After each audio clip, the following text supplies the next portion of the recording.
नमस्कार। आज हम भारतीय संविधान के एक ऐसे हिस्से की बात करेंगे जिसके बारे में अक्सर ज्यादा चर्चा नहीं होती, लेकिन ये वो हिस्सा है जो आज भी हमारे देश पर बहुत गहरा असर डालता है। तो चलिए एक बहुत ही जाने पहचाने सवाल से शुरू करते हैं। साल 2019 में आर्टिकल 370 इसे क्यों हटाया गया? अब देखिए, इसका जवाब सिर्फ इस एक आर्टिकल में नहीं छिपा है। इसके लिए हमें थोड़ा पीछे जाकर मतलब इसकी पूरी कहानी को समझना होगा। असल में बात यह है कि आर्टिकल 370 कोई अकेली चीज नहीं थी। ये तो संविधान के एक पूरे चैप्टर यानी भाग 21 का एक छोटा सा टुकड़ा था, जिसमें कई और भी विशेष प्रावधान शामिल थे। तो सवाल उठता है कि ये भाग 21 आखिर है क्या? इसे न संविधान के एक टूल बॉक्स की तरह समझिए, एक ऐसा टूल बॉक्स जो एक नए नए बने राष्ट्र के शुरुआती सालों की जरूरतों को पूरा करने के लिए बनाया गया था। अच्छा, इस टूल बॉक्स में 3 तरह के टूल्स थे। पहले 2 यानी कि टेम्परेरी और ट्रांजिशनल नियम, वो तो अब पुराने हो गए और उनका काम भी खत्म हो गया। लेकिन ये जो तीसरा टूल है, विशेष प्रावधान, ये आज भी बहुत ज्यादा महत्वपूर्ण है और इस्तेमाल में है। और इन्हीं विशेष प्रावधानों में 2 नाम हैं जो सबसे ज्यादा जाने जाते हैं। एक तो आर्टिकल 370 और दूसरा आर्टिकल 371 की पूरी सीरीज। और सच कहूं तो यहीं पर अक्सर लोगों को कंफ्यूजन होता है। तो चलिए अब इन दोनों के बीच का जो फर्क है उसे बिल्कुल साफ साफ समझते हैं।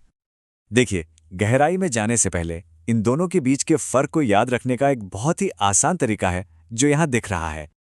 तो यहाँ फर्क एकदम शीशे की तरह साफ हो जाता है ना?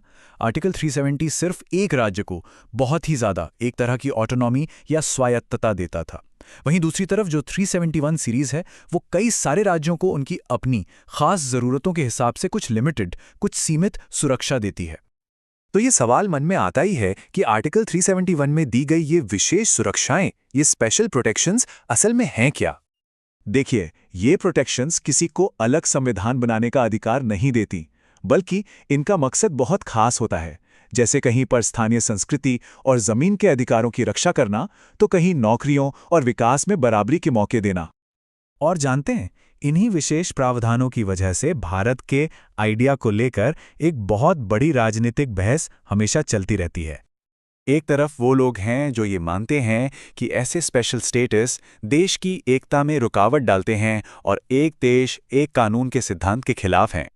वहीं दूसरी तरफ कुछ लोगों का ये भी मानना है कि ये बहुत ज़रूरी हैं। उनका कहना है कि भारत की असली ताकत उसकी डाइवर्सिटी में है, उसकी विविधता में है, और इन प्रावधानों के जरिए ही हम अलग अलग क्षेत्रों की पहचान का सम्मान कर पाते हैं। ये कोई नई बहस नहीं है, ये तो दशकों से चल रही है। लेकिन हाँ, 2019 में जब आर्टिकल 370 को हटाया गया, तो ये मुद्दा एक बार फिर से सबके सामने आ गया और बहुत जोर शोर से इस पर बात हुई। उस समय सरकार का तर्क बिल्कुल सीधा था, एक राष्ट्र एक संविधान, मतलब कि पूरे देश के लिए एक ही कानून होना चाहिए। और इसके जवाब में जो आलोचक थे, उन्होंने ये सवाल उठाया कि क्या ये भारत के फेडरल स्ट्रक्चर यानी केंद्र और राज्यों के बीच जो शक्ति का संतुलन है, उसके लिए सही है। तो फिर इस पूरी बातचीत का निचोड़ क्या निकलता है? सबसे जरूरी बात क्या है? याद रखने वाली बात यह है कि संविधान का पार्ट 21 सिर्फ आर्टिकल 370 के बारे में नहीं था। वो तो इसका बस एक हिस्सा था।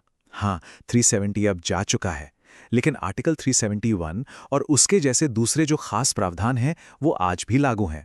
और ये भारत के पूरे कॉन्स्टिट्यूशनल फ्रेमवर्क मतलब संवैधानिक ढांचे का एक बहुत ही जरूरी हिस्सा बने हुए हैं।